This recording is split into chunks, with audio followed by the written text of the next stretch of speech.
Hello everyone. In this video, we are going to discuss about example 5.6 from the chapter Laws of Motion of class 11 physics. The question is, see the figure given below. A mass of 6 kg is suspended by a rope of length 2 meter from the ceiling. A force of 50 Newton in the horizontal direction is applied at the midpoint P of the rope as shown. What is the angle the rope makes with the vertical in equilibrium? Take G equal to 10 meters second raised to minus 2 and neglect the mass of the rope. See, here we have a rope of length 2 meter. It is suspended from the ceiling. Let P be its midpoint. So, this length would be 1 meter and this length would be 1 meter. Okay, 1 plus 1 equal to 2 meters like that because P is the midpoint. Now, in this figure, you can see that, okay, mass M is suspended from this. Okay, then in this figure, you can see that a force of 50 Newton, okay, vector F is equal to 50 Newton is applied at the midpoint P of the rope in the horizontal direction. So, when a force is applied here, the string or this rope will be like this, no? Okay. We want to find out the angle the rope makes with the vertical in equilibrium. That is, we want to find out this angle. So, let this angle be theta. Okay, if this angle is theta, what about this angle? This angle also would be theta, no? You might have studied in mathematics about this. Okay, that is, if we consider these two are parallel lines. If this angle is theta, this also would be theta. Similarly, I am considering a line here. Next, I am considering another line here. These two lines are parallel.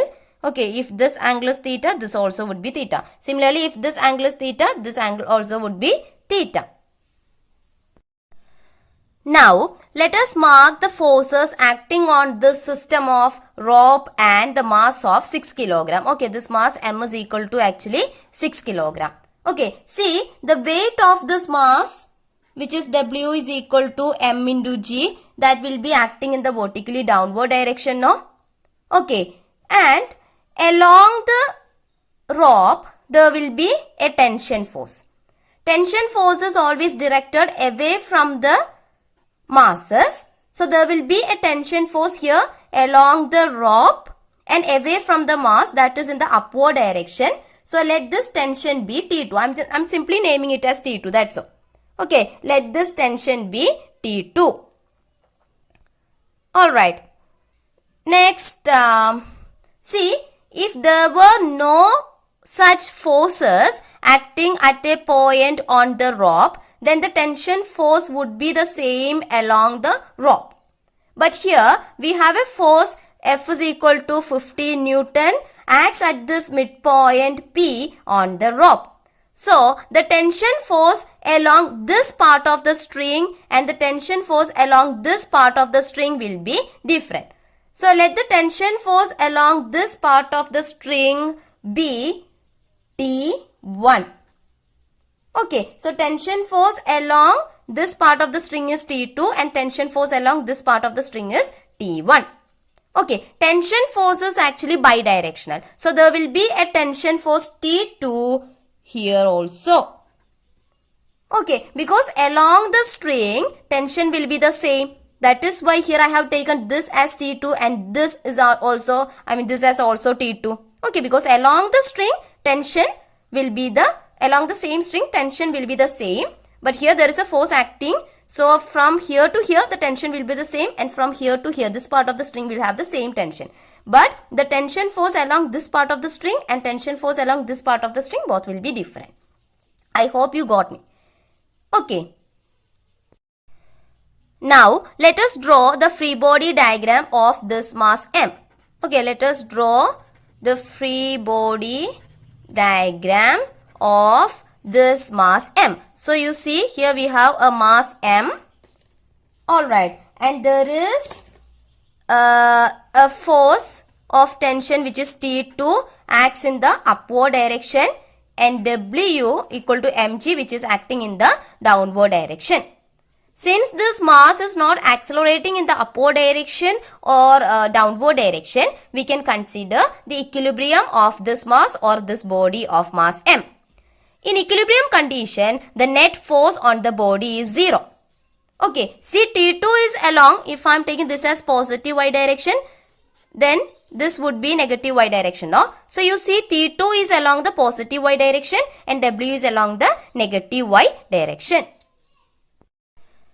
So in equilibrium, we can write T2 minus W is equal to 0 because T2 is positive, it is along the positive y direction and W is along the negative y direction. That is why I have taken this as minus. Okay, so T2 minus W is equal to, this is actually the net sum of the force is equal to 0. That is one force is T2 plus another one force is W, but it is in the opposite direction of T2 now. So minus W equal to 0. Okay, then T2 plus minus becomes minus. So T2 minus W is equal to 0.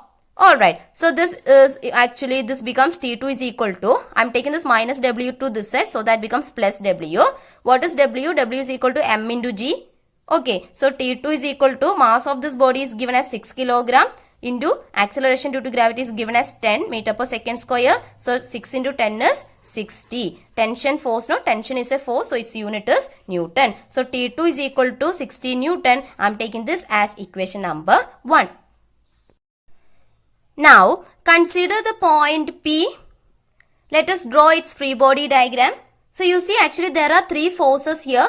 One is T2 acting in the downward direction from this point P. Another one is T1 along this direction. Another one is this F is equal to 50 Newton.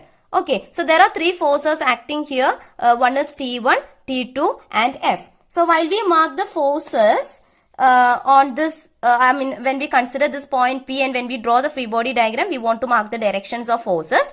That is, you can see that T2 is in the downward direction. T1 is along this direction and F is along this direction. Alright, now you see this force T1 can be resolved into two components. One is horizontal component and another one is vertical component. Okay, see here we got this angle as theta now. That means this angle is theta. Okay, so I am just forming a triangle here. This angle would be 90. Okay, so if I am calculating cos theta here, we get cos theta is equal to adjacent side. Adjacent side means this side. Okay, I am just representing it like this. Okay, divided by hypotenuse. Hypotenuse means the side opposite to 90 degree, that is this one. There is a force of tension of magnitude T1. So T1. Alright, so that adjacent side, that is, this is actually equal to what? T1 into cos theta. Okay, so we got this as T1 cos theta. Alright, we got this one as this component as T1 cos theta. Alright, now you see here itself when we find out sin theta. So that becomes, I am writing here, sin theta is equal to opposite side. Opposite side means this side. Okay, I will use some other color. Alright, opposite side means this side. Okay, divided by hypotenuse. Hypotenuse is again T1. Okay, so this side is actually equal to what? T1 sin theta. Okay, so this is actually parallel to this now. So we can take this as T1 sin theta. Okay, this and this, these two are parallel. So we can consider this as T1 sin theta. Okay, that is this tension force T1. I hope it is clear to you. This tension force T1 that can be resolved into two components. One is T1 cos theta, another one is T1 sin theta. Now, when we consider the equilibrium of this point P under the action of these three forces T1, T2 and F, the net force must be 0. Okay, when we consider the equilibrium of this point, the net force must be equal to 0. That is, the net force along this direction must be 0 and the net force along this direction, that is along the vertical direction as well as along the horizontal direction, must be 0. Okay, so when we consider this direction, the net force must be 0. That is T1 cos theta. Okay, T1 cos theta, it is along the positive y direction. T2 is there along the negative y direction. So minus T2 equal to 0. Okay, from this we can write T1 cos theta is equal to T2. Then from equation number 1 we have T2 is equal to 60. Okay, so we can write T1 cos theta is equal to 60. And I am taking this as equation number 2. Okay, next when we consider this direction, the net force must be 0 along this direction. So we have F is equal to 50 Newton along the positive. Okay, this can be taken as positive x direction. This can be taken as negative x direction. So here we have F is equal to 50 Newton along the positive x direction. So F. Then here we have T1 sin theta along the negative x direction. So minus T1 sin theta equal to 0. Okay, so we can write T1 sin theta is equal to, I am taking this minus T1 sin theta to the other side, that becomes plus. So T1 sin theta is equal to F. What is F? F is equal to 50. So we get T1 sin theta is equal to 50. And I am taking this as equation number 3. Okay, now you see we have equation number 2 and equation number 3 like this. I am going to divide this. Okay, I am going to write here. Okay, excuse me for that. Equation number 3 divided by equation number 2. What is equation number 3? T1 sin theta divided by equation number 2 is what? T1 cos theta here equal to, then equation number 3 here we have 50 and equation number 2 we have 60 here. Okay, T1 cancelled, 0 cancelled, sin theta by cos theta, that is tan theta is equal to 5 by 6. If tan theta is equal to 5 by 6, then theta is equal to what? Theta is equal to tan inverse of 5 by 6. Okay, when you calculate this tan inverse of 5 by 6, you will get the value as almost 39.80 degree like that. Or approximately we can take theta as, this can be approximated to 40 degree. Okay, 39.80 can be approximated to 40. That is, theta is equal to 40 means what? Okay, the angle theta equal to 40 degree. That is, the angle the rope makes with the vertical in equilibrium is 40 degree. So in this video, we have discussed about the example 5.6 from the chapter Laws of Motion of class 11 Physics. I hope you understood this. Thank you.